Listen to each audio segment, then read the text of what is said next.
What's up, world? I just, I don't know. I mean, I don't know. They Insert here. Yo. It's a terrible game. Bottom line. It's terrible in every way. Graphically, it's terrible. Gameplay is terrible. It's just terrible. Angry Nick mad. That game sucked, and it's gonna suck no matter how many revisions they make, and it just sucked even more because they put a Kinect with it. Angry Nick mad. Or if there's violence, I'll just laugh and enjoy the fun. Kaz Hazari. Hazari. Kaz Harai. Harai. They just kind of got tired of Angry Nick on the first one and say, I'm gonna pass. Oh, yeah, so I do. It's me, precisely. No. I No. do all my work. No. And You guys are unfortunately, so I don't. cute. Oh, thank you. I try. I mean, let's face it, Mario, and to a lesser extent Zelda, is what carries Nintendo at this point. Always be radical. I love you, little podcast. You're the bestest thing ever. For the promise of a new Super Smash Bros. And the Zelda game, yes. You will not find a better story presented in any other game genre, in my personal opinion. Like, JRPGs have that. They have that story. That's what the entire game felt like.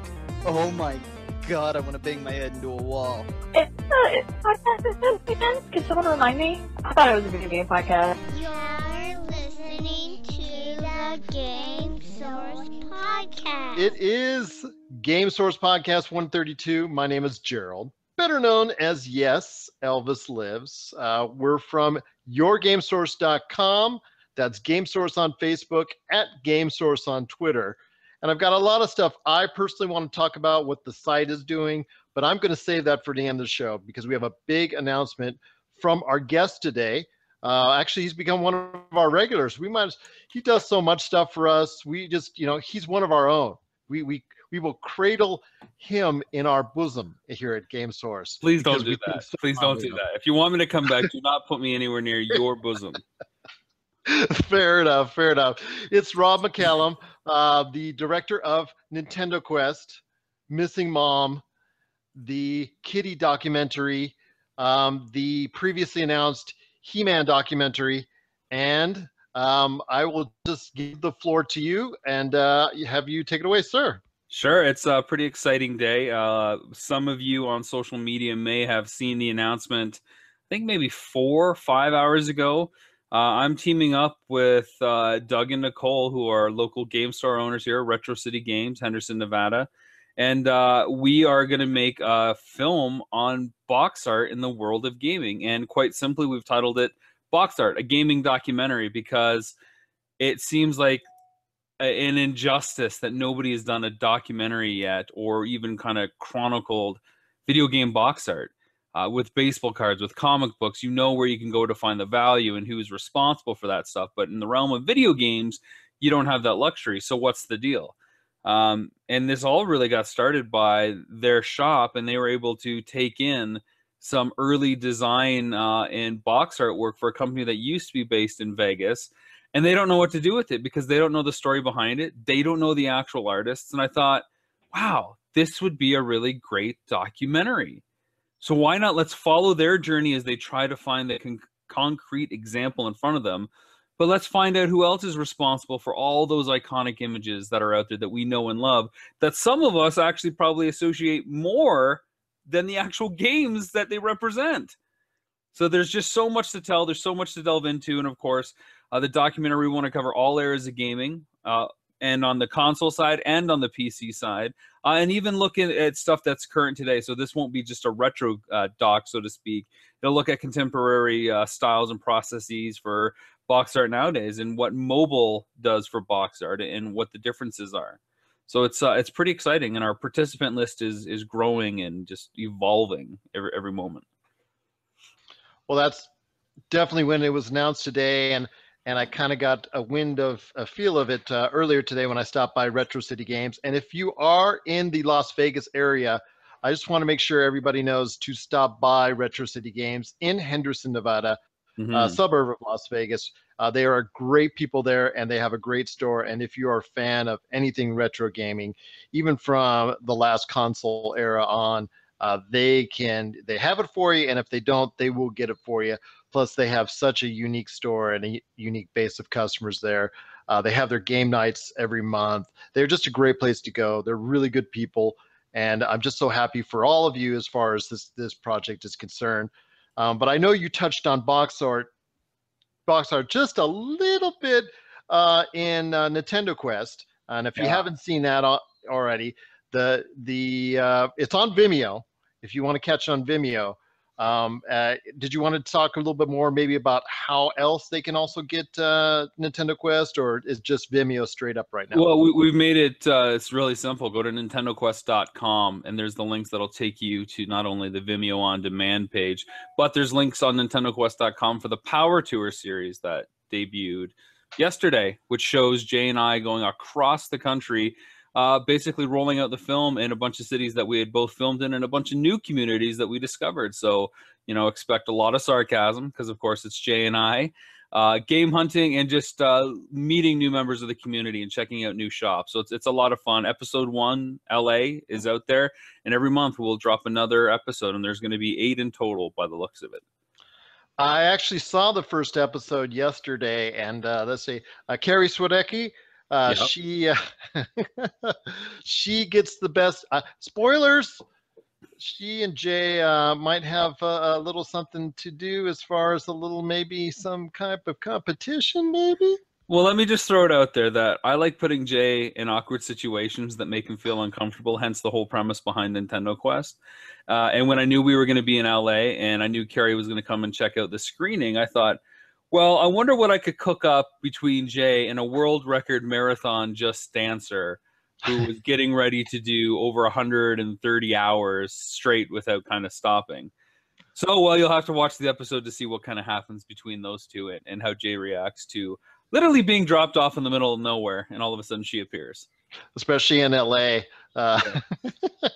Yes. Absolutely. So, being from SoCal for the first 25 years of life, I understand that could be quite harsh. Before we jump off, Gerald, what did you think when you heard that I announced that box art documentary? Because I don't think many people knew. And we were just gaining enough momentum that I was starting to get a bunch of questions in, so I thought I'd better just kind of throw it out there.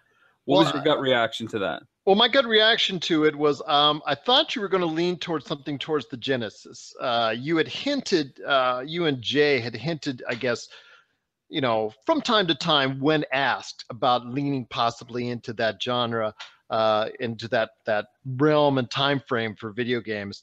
But for box art, I know this is something, like I said, you had touched on briefly in your awesome film, Nintendo Quest. So definitely this is something that, like you said, no one else has approached.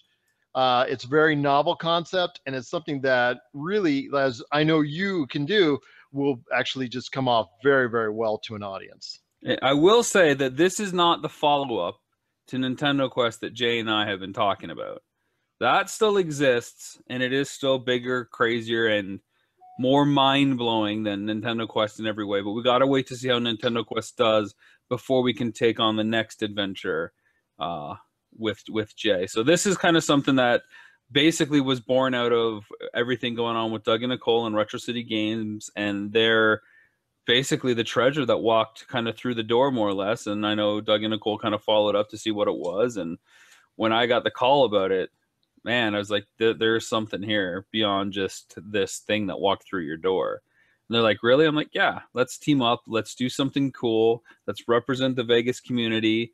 It's really starting to grow and really coalesce as a retro gaming era, kind of group.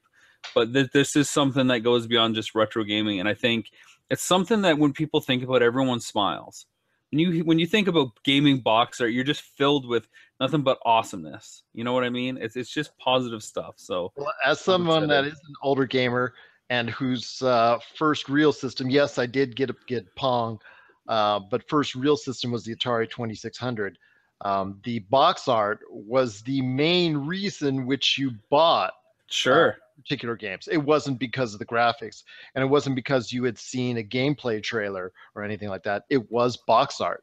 That's what captured your imagination, was the great designs, the fancy art, whether it was the pirate ships or racing cars or or what have you, or even just the Pac-Man straight up. Yes, everybody knew that Pac-Man existed, but that box art on the original 2600 Pac-Man was truly, awe-inspiring and just made you just want to get it that much more. So, coming from my end, and then evolving into the Commodore Amiga phase, which was also a good part of my early 90s, late 80s, early 90s.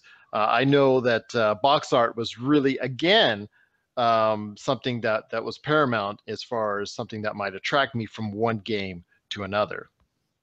Yeah, I mean, it's that kind of relationship that we want to explore, the way in which you were drawn in by that. And some people will say, oh, I got the game because of the box, and then I played the game, and it was nothing like the cover art. I was let down. I only had the box art to go on.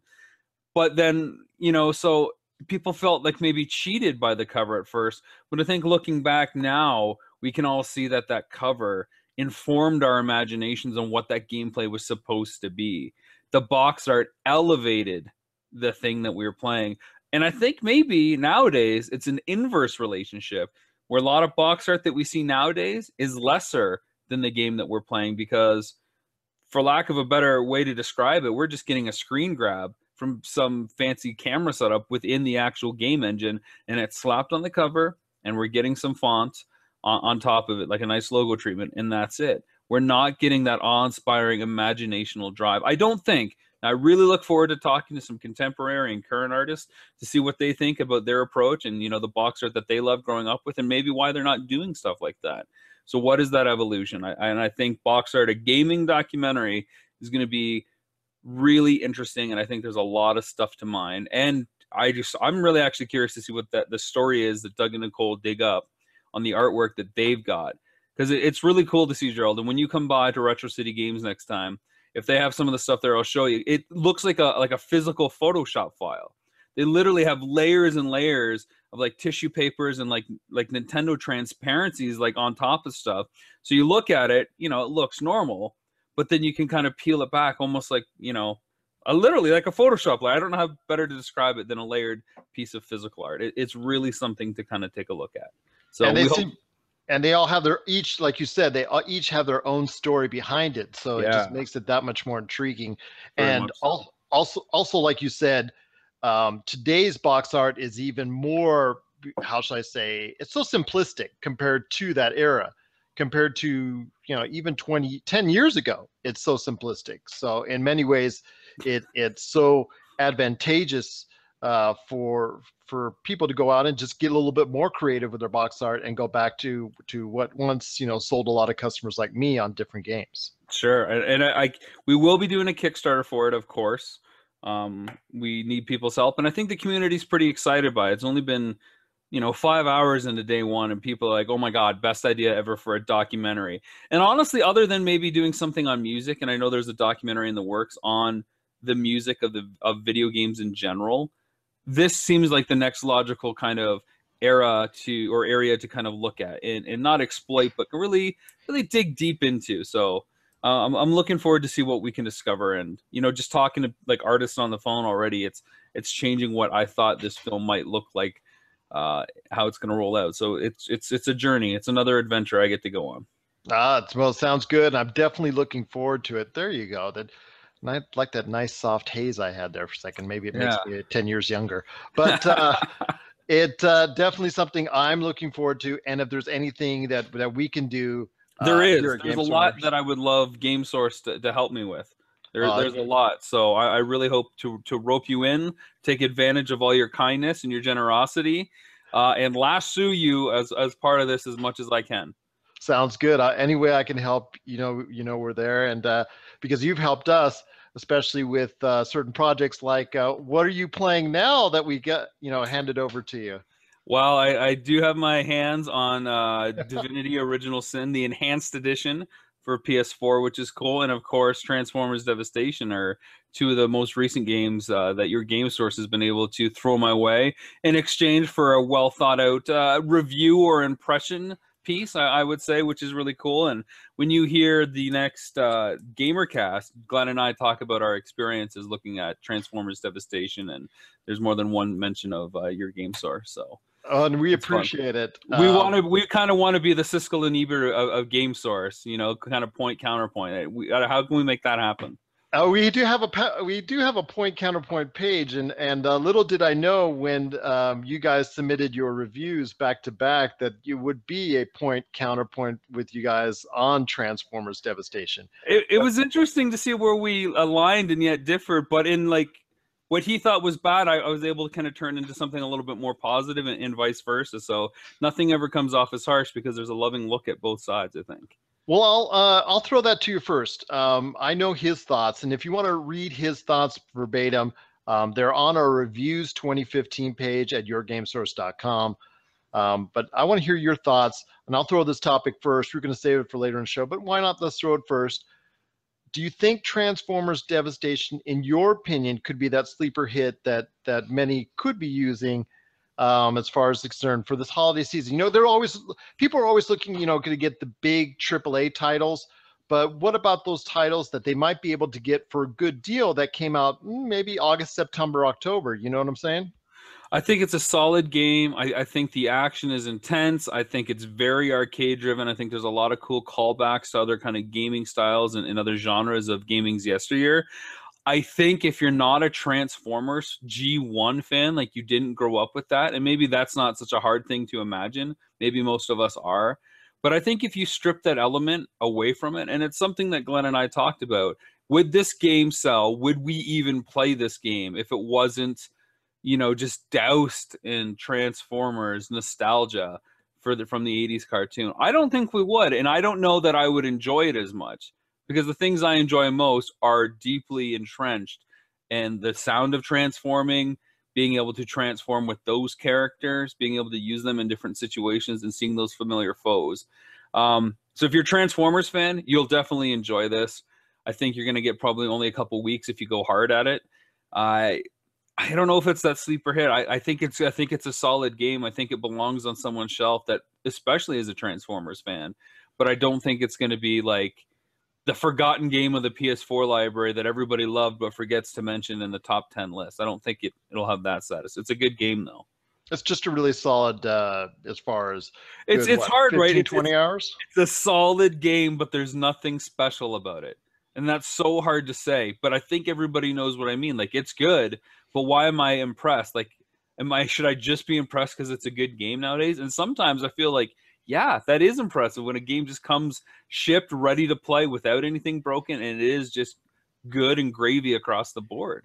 There's nothing wrong with 7.5s as far as that's out there, as far as, using, even though I know you don't like to score games, and I totally respect that, but we're just throwing that 7.5 because that seems to be the standard as far as, a good game.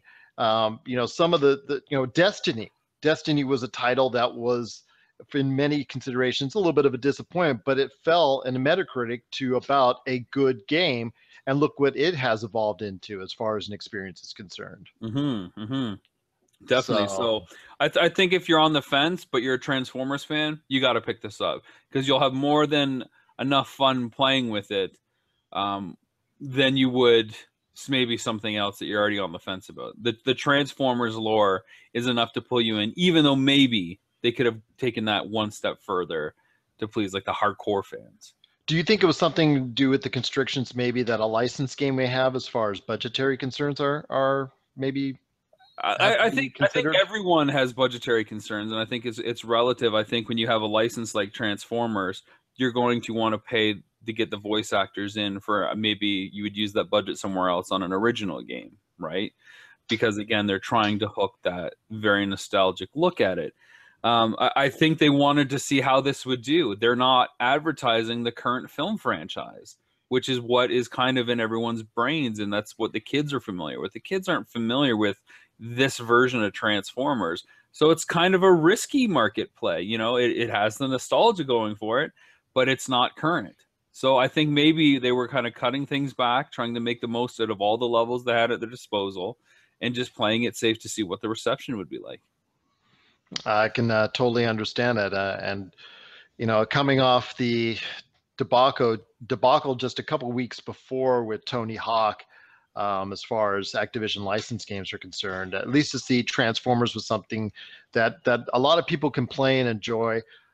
Glenn, like I said, had his thoughts not only on a reviews page at yourgamesource.com, but he also, like you briefly mentioned, that he had on your GamerCast too. Is that correct? Yeah. We talk about it briefly going back and forth, and we look forward to reviewing the same game in the future to see how that transpires.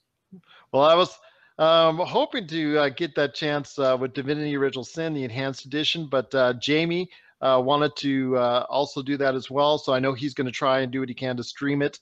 Hopefully get maybe some co-op time with you if he gets a chance, but if your times are aligned. But definitely, I know that you're delving deep into that Divinity Original Sin Enhanced Edition. These are just one of the games, a couple of the games that we've been fortunate enough to get as far as straight from these developers and public relations companies and what have you. And I want to talk to everyone out there real quick. If you are interested possibly in reviewing games for us, whether it's AAA games, indie games, and things of that nature, just give us a shout out, info@yourgamesource.com. And we try to do what we can to provide as many games as possible for our guys to cover. I mean, there's a lot of games that our staff just cannot take care of. I would like to get everybody maybe to take a look at a game that's on iOS and Android. It's a little hack and slash game called Dash Quest. A good buddy of mine, Jeff Evans at Tiny Titan Studios, based in our hometown of London, Ontario, developed this game, and he gave me the beta just in time for me to fly back to London the last trip I had. So I played it for like 4 hours, and on the surface you're just sitting there going kind of straight up. It's like kind of like a top-down isometric view, and you're just on a straight linear path and basically chopping down enemies that come. But there are some really kind of deep action RPG elements. You can level up your weapons and buy new gear and take on new things, and the whole object is how far can you dash and get into your quest. And what looks very simplistic and maybe straightforward becomes a really kind of cool resource management and strategy kind of gameplay, because when you die, even if you're on level 3, you go back to level 1. So you got to go through everything all over again and figure out what your strategies are, and there's spells that you can cast and how you're going to level up your hero. So check out Dash Quest, Tiny Titan Studios. It's free. There is a paid version to remove ads, but the ads, they didn't bother me. If you want to do the paid version so you're not interrupted as much, I totally get it. But check out Dash Quest. You'll have fun. And it looks like Link to the Past. That's the aesthetic they got. So how can you say no to that? Exactly. And I know Glenn was looking at, as far as that's concerned, he was sharing that on his social media accounts, and as did we. So we really hope for the best as far as it's concerned. And that is Dash Quest. And you can just find that on iOS and Android. Is it something better on the smartphone or better on a tablet per se? Well, I was on a plane, right? So I was just sitting there tapping away in my seat. I'm sure you could sit there and tap away with your finger on a tablet if you wanted. I think with the tablet, you could probably see more of the options and more of the upgrades for your different stats, in between your dash. So basically, when you die, that's your chance to kind of enhance your character to go dash once more, if you will. And I hear there might even be an event for Dash Quest. Dashcember is coming up. I pushed for Dashtober, but I think it's going to be Dashcember. So this December could be Dashcember. So keep an eye out for that. So either way, either tablet or phone. And that's Dash Quest. So take a look out for that, everyone. Seems like, hey, it's free. What more can you say? It's free. It's free. You'll have fun killing 5 to 10 minutes between tasks doing this, I guarantee. Exactly. And with some of the games still having loading time issues and things of that nature, just pick up your phone, play Dash Quest in between, right? Yeah. And then you'll probably forget about that game that's loaded and ready to go. Fair enough. Speaking of games, it's Paris Game Week in Paris right now. You don't speak French, do you? Not well. Monsieur. It's Je de semaine en Paris. Yes. How about that? Exactly. There you go. Je viens de Canada, je parle français. Come on. Much better than, hey. Yeah. From Canada. There you go. There you go. Canada, buddy. But I could probably get you on some Tagalog, but we won't go there. It is, again, Sony's Paris Game Week for all the console makers that are out there. Sony and Microsoft are out there pitching hard as far as all their wares. But Sony decided to bypassed Gamescom for their annual press conference and decided to go ahead and do it there at Paris Games Week.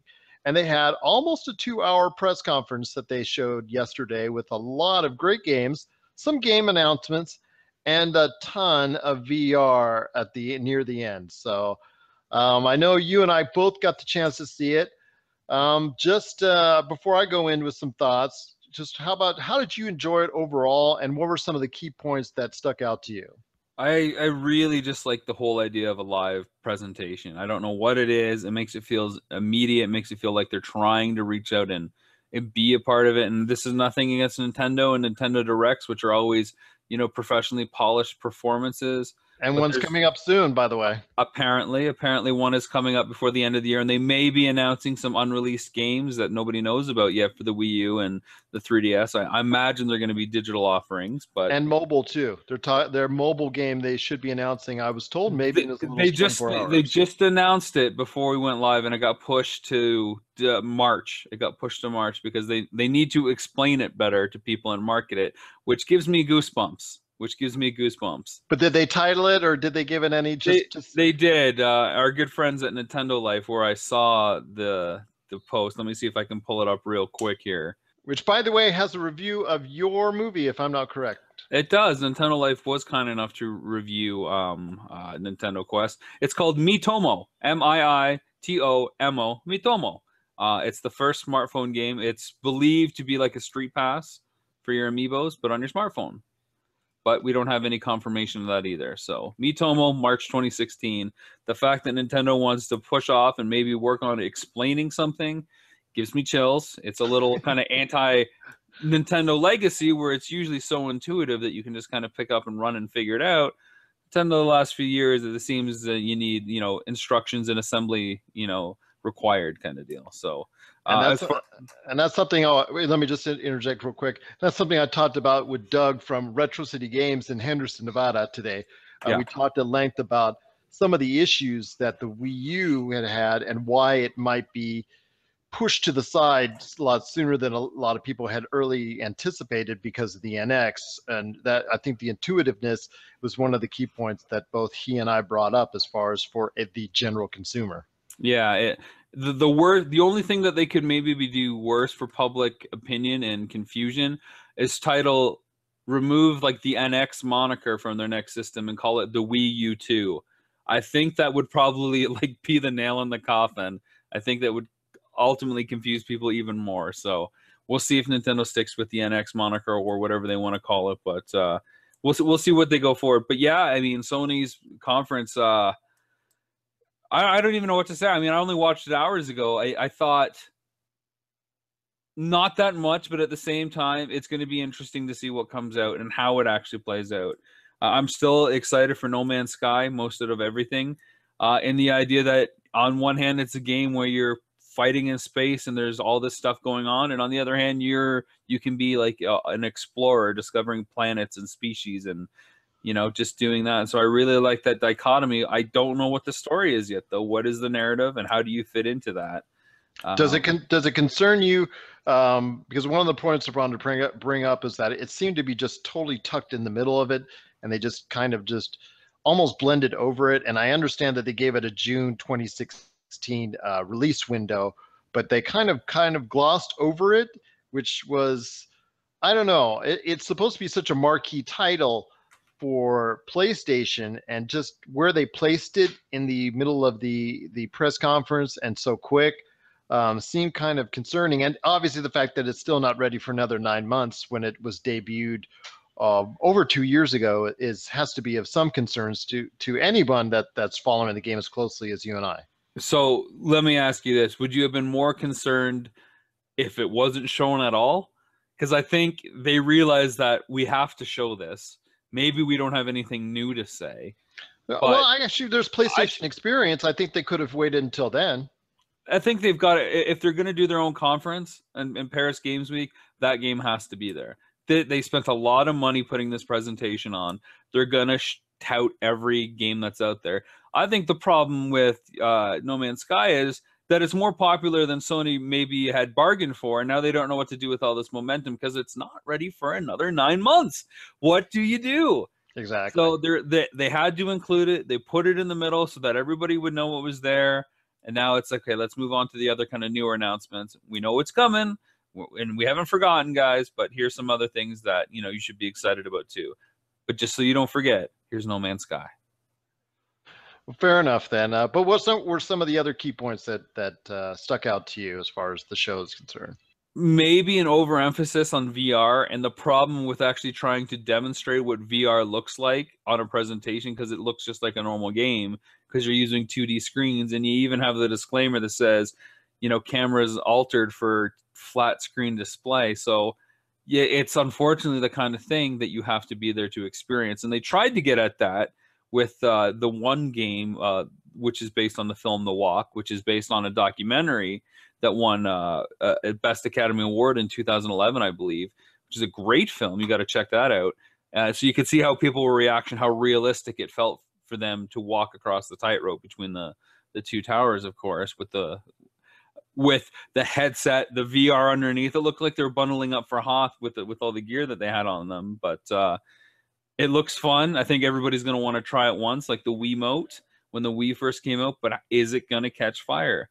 Is this like 1994 again with full motion video with the Virtual Boy? Has virtual reality come full circle? How necessary is it going to be, even if it is perfected? Is it going to take that plunge to gamers that we need? Well, I think also as well, like you said, it has to be advertised and promoted, unfortunately, onto 2D screens via either computer or televisions. And that is so very hard for the regular consumer to understand, or for Sony to convey it to consumers as far as the actual experience is concerned.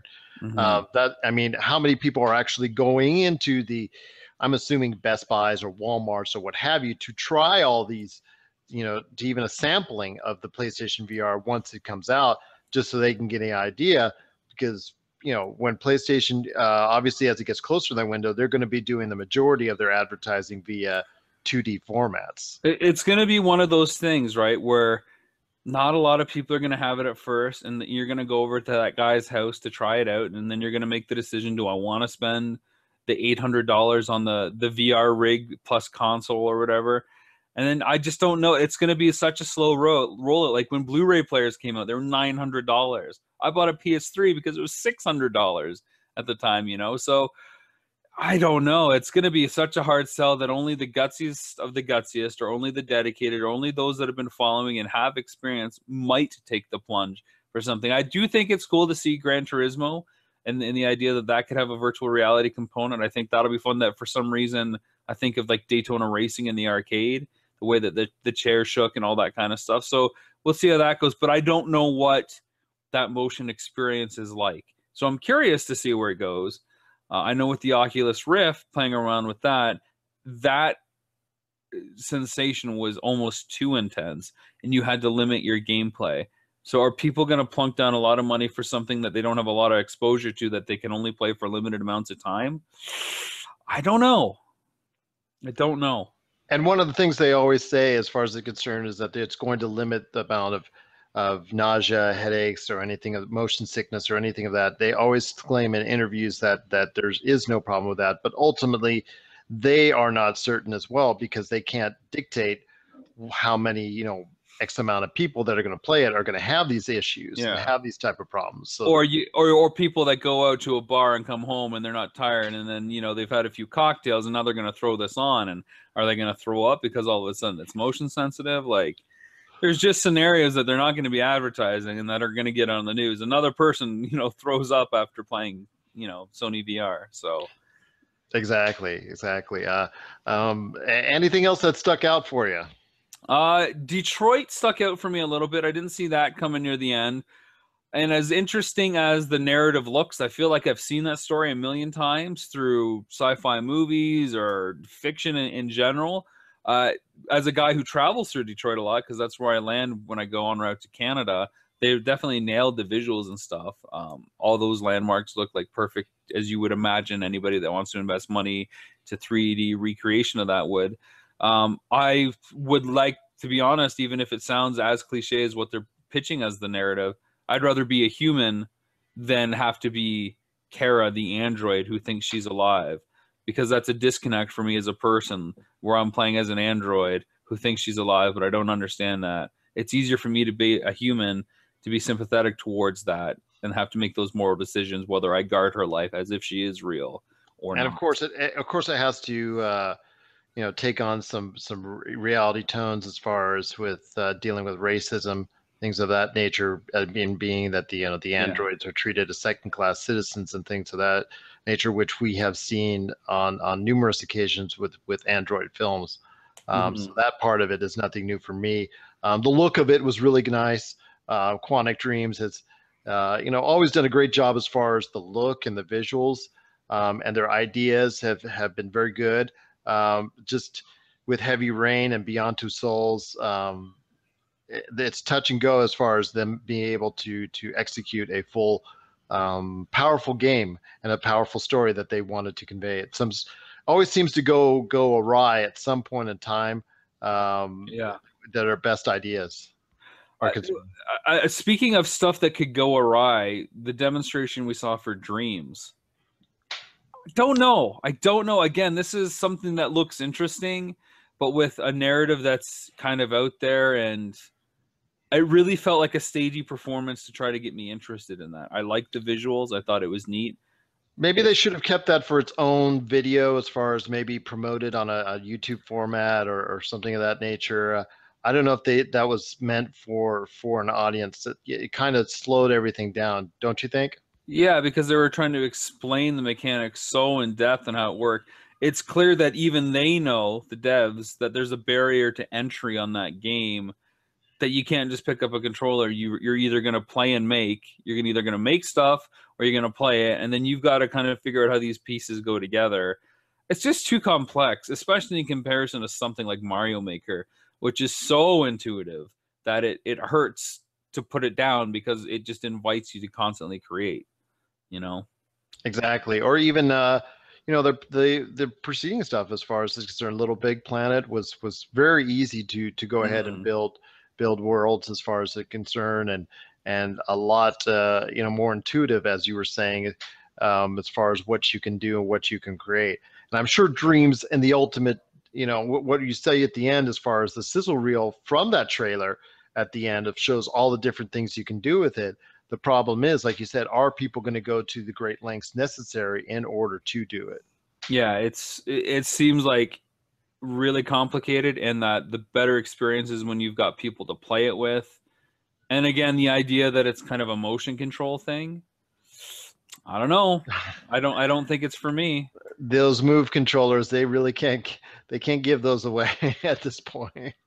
Definitely not, man. It's almost like the Destiny bundles nowadays. There's so many of those, it seems, and now that they've got another one with the Taken King, it's like, what about that Arctic White one that was clean from last year? Those are everywhere, it seems. So exactly, a lot of piled up hardware for Sony, but that's what happens when every kind of AAA game comes out and you give it a brand new console edition. Did you know that Canada has an NHL edition of the PlayStation bundle?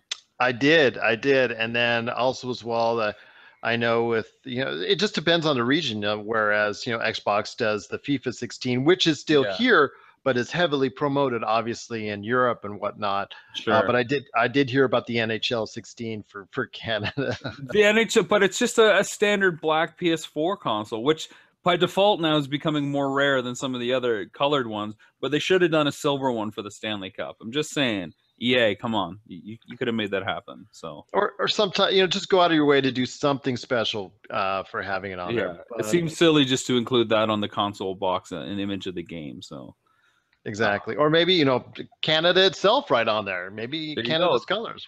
There you go. A red and white PS4. I can deal with that. What did you think of Wild? That's the shaman game, right?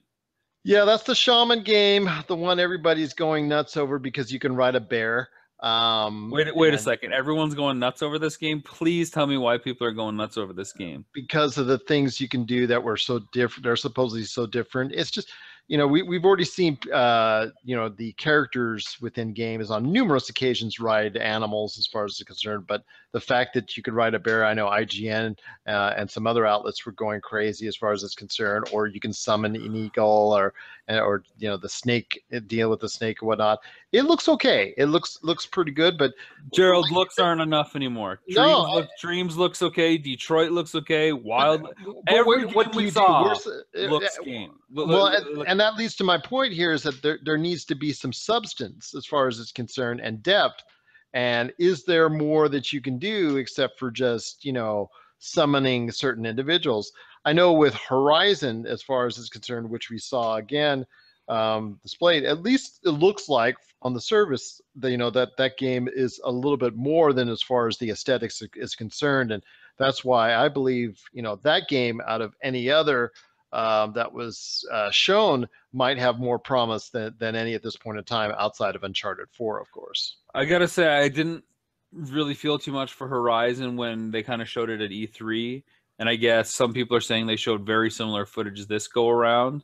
But for whatever reason, and maybe it's because of the other stuff that was being shown, it seemed to resonate more with me because of the way that you can set up traps and just the intensity of the encounters. Again, though, other than what we saw, is that a microcosm for the bigger game? Where does it go? It feels kind of like No Man's Sky, but with robotic kind of wildlife. And the fact that everything is inorganic is such a kind of turnoff for me. I don't know what it is, but it feels like all those alien movies where the aliens all look and sound alike, or all the zombie movies where there's just no originality to the design or the approach. It just feels simulacrum. It's all the same. But I do want to say that I do credit Sony and Guerrilla Games for trying something out of the box. They could have told Sony, we're going to just do another Killzone game, and that's it. But at least they're trying something different. Although, as many have pointed out, that it seems that type of environment with Wild, with Horizon, and with some others is now being done as far as it's concerned, because people are going so far away from the shooters as far as it's concerned, the modern shooters and the modern environment, or even the Mad Max, Fallout 4 type deal as far as it's concerned, and get away from the apocalypse type deal as well. So they're trying to do something even different. What it seems like these game makers, they fall in love, they see something and then they fall in love with it, and then they'll discard it at a moment's notice. And it just seems that that's the case right now, that they're all falling. A lot of them are falling in love with this type of format, with Far Cry Primal and things of that nature. Yeah, it's the frontier. It's the untamed wilderness that everybody seems to want to embrace. And if Red Dead Revolver 2, comes out, Red Dead Redemption, 2 comes out, and that does what you and I would expect it to do, then everybody will start making westerns, and it just goes. It's a pendulum. Speaking of westerns, and I hate to jump off topic because there's more Paris Games Week at PlayStation talk about. Did you see Hard West? What that looks like and why I'm probably excited about it? I did get a chance to it, and it does show a lot of promise. But you and I both know at this point, it's like you got to temper that enthusiasm, like I did with No Man's Sky. It's just because at No Man's Sky, I was just so emphatically in love with it, and then I just realized, I want to see those vertical slices. Sometimes they get you and they hold and grab you, and that's the image you have. And then when you sit down and play the game, it's not. Battlefront, I know for many, is the same way. So for those of you that don't know, Hard West is a turn-based strategy. I guess you could say kind of RPG. It's essentially XCOM in the Wild West with spooky supernatural elements, but to a high degree of difficulty, which a lot of people that play XCOM will probably enjoy, where every shot counts. You can actually get shot or shoot somebody with your Peacemaker and take him out with one bullet if luck is on your side. So it seems like they've really tweaked some algorithms that sound super interesting. I'm looking forward to Hard West. I don't think there's a console port, but because XCOM 2 is strictly PC, that might be one that I pick up should I ever get through Divinity in time. Exactly. And I'm going to ask for Alkaline's gun for you as well. Because I know that comes out the middle of November, so I'll be asking our friends at Maximum Games, hopefully, for that one as well. We should talk to those guys about box art. See what they say. Yes, indeed. And then I want to talk about, like I just briefly mentioned it, obviously the game that's on many lips, Battlefront. I mean, I love that trailer. That was an awesome trailer. Voice acting aside, because that always, I have issues with that part of it. Yeah. I mean, and that's what I've talked about Jay on end. I said, if you can afford to recreate the experience, to recreate the sounds, why not just take and you have rights to get these things from the movies? Why can't you spend that little extra more and just grab those samples of audio? What did I say about Transformers Devastation? They chose to invest in the voice actors instead of maybe some other game elements. We all know for Battlefront, it's about the game elements.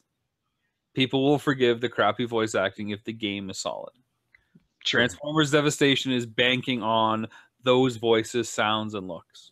That's the difference between the two things. Just it seems like you have this awesome sundae and you forgot the cherry on top, and it just. But you still got ice cream, Gerald. You still got ice cream. That's true. Did you get it if it's just a bowl of cherries? And I know you mentioned before. That's true. And I know you mentioned before as far as your disappointment as far as what you saw at GameStop Expo when we were there. I know you were out actually still in Portland, I believe, at the time the beta was running. So I know you didn't. I don't know if you got a chance to even try it. Didn't get a chance to try it. I'm hanging up my Stormtrooper outfit. I'm good.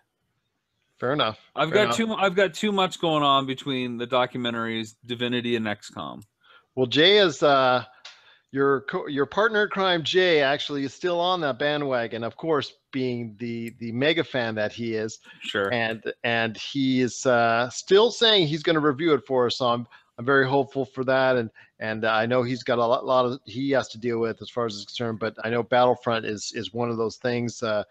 And we'll talk about it in the later podcast. Actually, I believe on our next podcast, we'll talk more about The Force Awakens and all that. Sure, so yeah. I won't go into too much there. But, and then one last thing I want to talk about with Sony and Paris Games Week was the Uncharted 4 trailer for their multiplayer. And I'm kind of, I don't know, as someone who was kind of saddened to see Amy Hennig and that whole side go and them rework the story and change it to the folks from The Last of Us. Not that, Last of Us isn't, an outstanding game on its own right.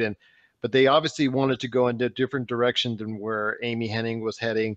And it obviously has transferred itself into every format of the game, including the multiplayer, which is now including a whole bunch of mysticism and supernatural elements, which were only hinted upon or shown in small bits and pieces within the games of the previous nature. Does this concern you as far as as far as multiplayer is concerned? I don't know if you were going to try it or whatnot, but it's something for me that is a hardcore Uncharted fan. Kind of concerned that they're going in that, just a complete right turn as far as the direction is concerned. I've only played a handful of Uncharted multiplayer. I think Uncharted 2, Jay and I played a bit, and it was okay, but it wasn't, wasn't playing Halo multiplayer the way that I wanted it to be. It just never clicked for us as a multiplayer game. As far as the supernatural storyline, hey, every action adventure franchise has a Temple of Doom entry. You know what I mean? There's or a Crystal Skull entry. Would it pick your poison? There's always one that wants to push it too far, and another one that'll dial it back to the realism, like a Raider. So I like Uncharted for the single player stuff. I'm pulled into the whole treasure hunting thing. Fair enough. And I don't mind the supernatural. We'll see how it plays out in the whole story. I mean, we'll see to what degree. Actually, as well. I'm still. As an Uncharted super fan, I'm looking forward to the game as a whole as well. And I think it was a good performance by Sony overall.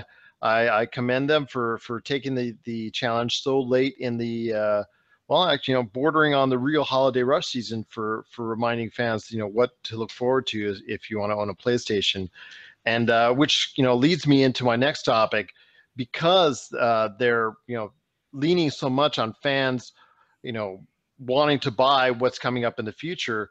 they don't have a really whole lot to go on as far as from a first party standpoint now. But when it concerns them and the Wii U, which reported their numbers recently as far as 1.2 million units sold in the past 6 months, but strong sales for both Splatoon and Super Mario Maker, of course. Do you see that as a sign of weakness heading into these what typically is the most busiest shopping season as far as it's concerned for both PlayStation and Wii U? Not really concerned, to be honest. PlayStation has a price cut, I believe. That's the best kind of first party thumbs up that you can get. That's better than any kind of game, really. I mean, what else can you ask for? I think it's always a good time to buy a console, and there's going to always be people that want a console for Christmas, or they're looking to get one on Black Friday. So it's always a good time. There's enough stuff in the library already that they can do that. Exactly. And I think for the Wii U, it's the same thing. I think Mario Maker and Splatoon are strong entries this year. I think there's a lot of kids that hope they get Mario Maker for Christmas. And also, with the Mario Kart 8 bundle, and obviously, Super Smash Brothers that's still, readily available and might be at discounted prices this year. It makes for definitely a great deal indeed. I know that on our Black Friday page, which, we are announcing is now live at blackfriday.html on yourgamesource.com/blackfriday.html.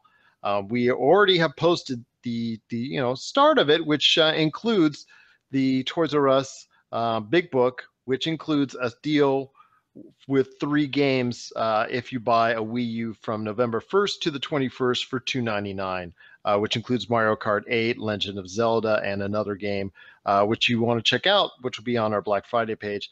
And then that awesome Xbox One deal that everybody seems to be going already. Dell is already putting its money down, so to speak, as far as giving people what they want as far as a great holiday deal. Did you get a chance to hear about that one, Rob? No, I haven't, and I apologize. It looks like my camera, although lit up and says it's functioning, has ceased to function. So you're stuck with an audio version only of me until I get this kind of sorted. I haven't heard any of those deals. Those are exciting. Won't be buying an X1 or an Xbox One, but try. Well, if you're interested in an Xbox One out there, you want to check out our page, yourgamesource.com/blackfriday.html. It is our most popular page by far each and every year because we personally, I personally loaded up with all the deals as far as it's concerned that will be, displayed during the Black Friday season. So as they appear on all the Black Friday pages, the specific deals for gamers that they would be interested in, I actually will put on that page. So you gamers will know exactly what deals that are going to be out there for Thanksgiving and for Black Friday. And if you want to check it out right now, there's one heck of a deal that Dell is offering on an Xbox One for Thanksgiving. I'll let everybody know that. It's going to be starting on Thanksgiving while supplies last. But if you want to check out what that is, let me ask you the big question. You said, Wii U and PS4. And hey, my camera's working. Wii U and PS4, no big reason to buy a system. Is there a big reason to buy an Xbox One right now? Is the price dropping up? Let's say you have I have a PS4. Why would I buy an Xbox One? Well, if I didn't have any systems right now, and I looked at, just going off of value, if I had that, know that Dell deal is going on and the price is going to be roughly around $300 or similar to what the Wii U is, with the lineup of games that they're offering right now from a first party standpoint, with Halo, also as well with their alignment with Lara Croft and getting Tomb Raider for a year exclusivity, and what they're offering with Forza and other things. It's a really, really solid system as it's shaping out to be. I mean, it's much different from their past. Obviously, it's much different from the way they introduced it. They're becoming more gamer-centric every single day. I know that's going to come off like an Xbox fanboy, and I actually spend more time myself on the PS4, but in all honesty, with the Xbox One, for people that are out there that had the previous Xbox system as well, this could be the year that you might want to just actually get that money, put that money down and get an Xbox One, or at least heavily consider it, because it is becoming more competitive with the PS4s from a value standpoint. And they're bringing out 360 compatibility now, right? Yes. That's kind of like their big thing, their future touting. They're rolling that out in mid-November. I think the 13th, if I'm not mistaken. They're going to make a lot of these games, 360 games, compatible, so that if you still have them, you'll be able to play them on your Xbox One, which, for a lot of people, that could be, a great value indeed. Because PS4 can't match that right now. I mean, it has PlayStation, as far as the services that they provide, but they usually come at a great cost to play games from the past. But you heard about what they want to do for like the big system update, possibly next year, right? Yes, yeah, I've heard rumors of that, and I'm hoping that they'll do that. PS2 classics. Yes. I mean, how great would that be? That would be great, and I would love to see as well them taking their current cloud system, and instead of charging so much for renting or buying, make it available to PlayStation Plus consumers at a much reduced rate, if not free. That would be just a great way of saying thank you for making them the current leader as far as in console sales. And for Xbox One, I think the time is now for them to capitalize, because they're the only company right now of the three that actually have a decent allotment as far as first-party games or games that are lined exclusively with them that they can stand behind. Whereas with Wii U and PlayStation 4, they have Super Mario Maker and with Uncharted collection as far as their main entries. If they cannot do it at this point, as far as gain any type of stronger foothold within retail sales industry, then definitely you might want to just go ahead and just count it down for this console generation as far as PlayStation 4 is concerned. Are you gonna get a Wii U? Have you made up your mind on that? I've been grilling you about this since Stop Expo. I'm waiting on Mark, good friends at Retro City Games in Henderson, Nevada. Okay. It's all up to them as far as it's concerned, but I cannot say 100% because I have certain other individual ears that right. Yeah. So we want to. I gotcha. We'll see if everybody's on the naughty or nice list. Yes, ich schnee on that schnee, because I can't do that schnee. I can't say that schnee right now. Sure. Schnee. Gotcha. Yes. Very cool.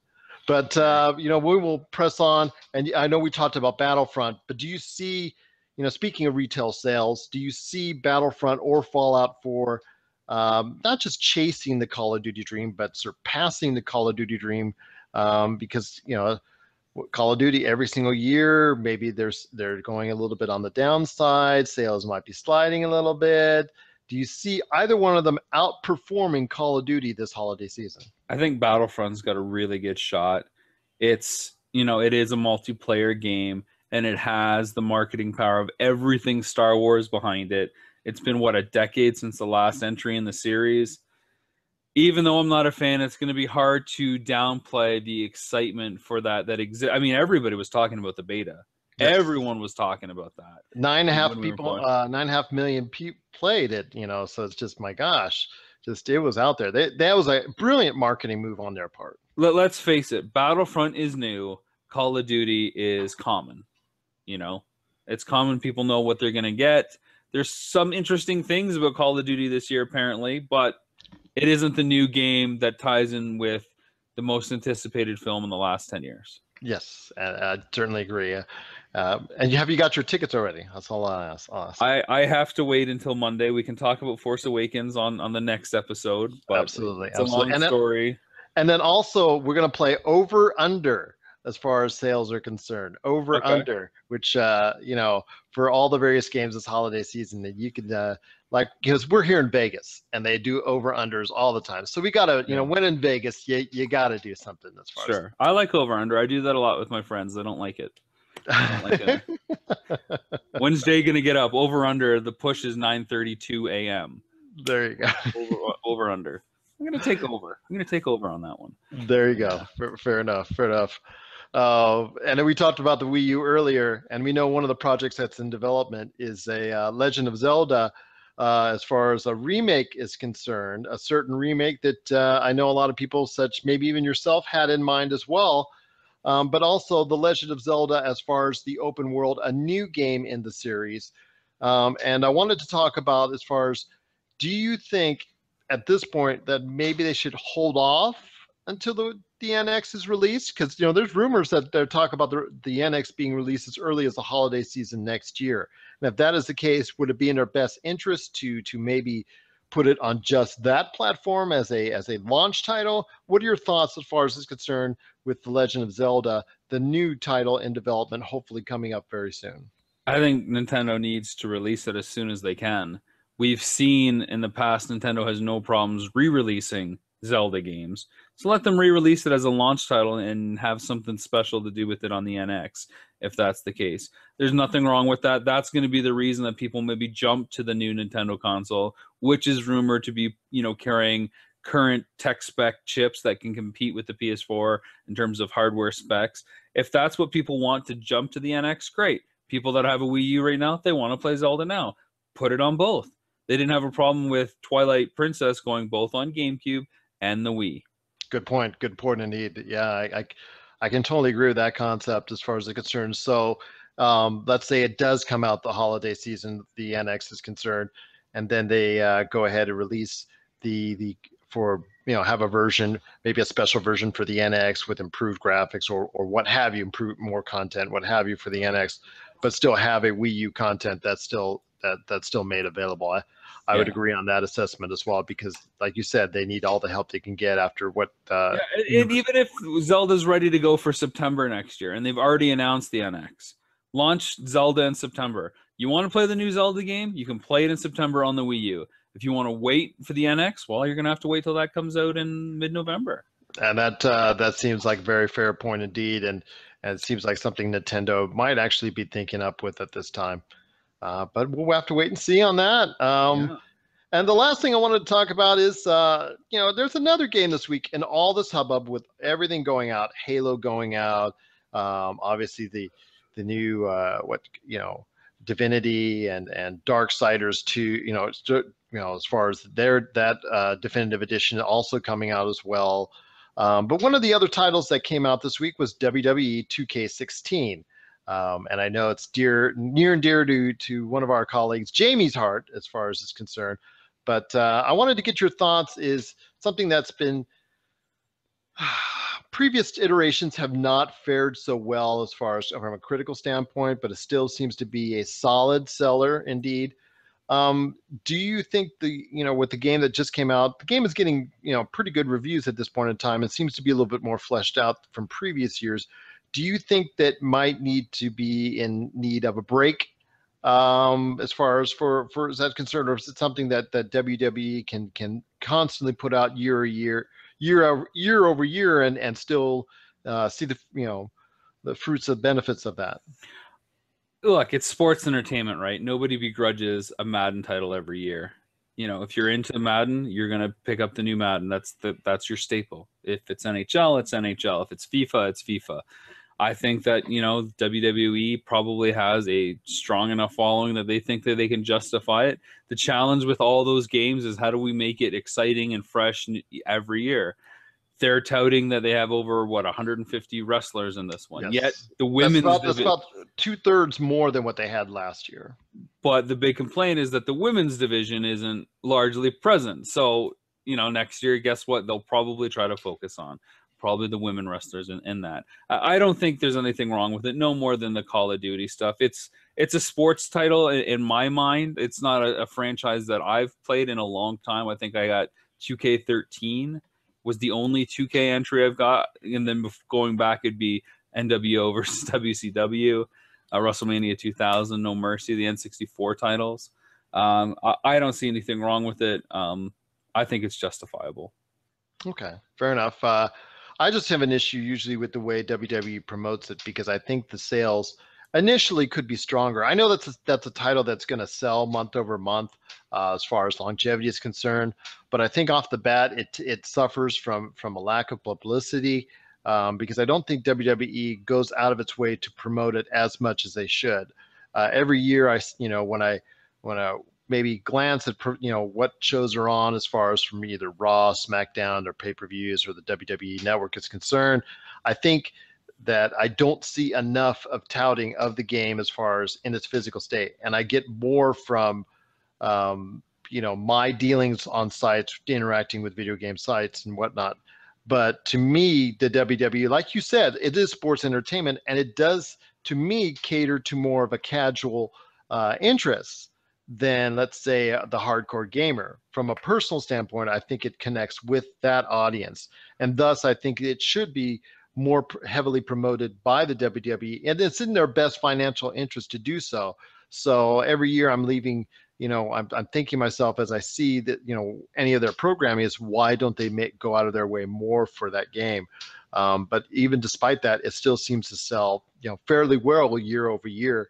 And I know this year's is substantially better than last year's. And as long as it continues that trend year over year, I guess it can be still repeated, not without a problem, just like you said, with the Maddens and the Call of Duties of the world. Because if we still have those year after year, no matter how much people, either moan and groan about it or tout it, the same can be said for the WWE franchises. Assassin's Creed, though, that I might have issue with on our next podcast. So we'll have to wait till that episode to talk about Assassin's Creed, because I've heard some interesting things about the most recent version of that. Talk about bundling Sony hardware with stuff. It's interesting to see what they're bundling with the new Assassin's Creed to clear the warehouses. Yes, exactly, indeed. So any last thoughts? We're shutting down here for Game Source Podcast 132, but I want to make sure that not only am I grateful that you're on the show with us, Rob, as always, but I want to make sure that everything is laid out on the floor as far as what you have going on, but also with all of the great things that have gone on with Nintendo Quest. Everything's out there. It's happening. NintendoQuest.com. If you haven't checked out the movie, again, the Power Tour episodes are linked on our main site as well. Today was the big announcement for Box Art, a gaming documentary. You can check us out at facebook.com/boxartdoc. We're on Twitter as well, boxartdoc. We do have our website out, boxartdoc.com. It isn't live yet. We have the domain. You should see it live. It'll basically just point to our Facebook page and have our synopsis and stuff. But lots of great things in the work. I love being here. I love being able to announce the Box Art Doc on your Game Source podcast, streaming live on Twitch and Google Hangouts.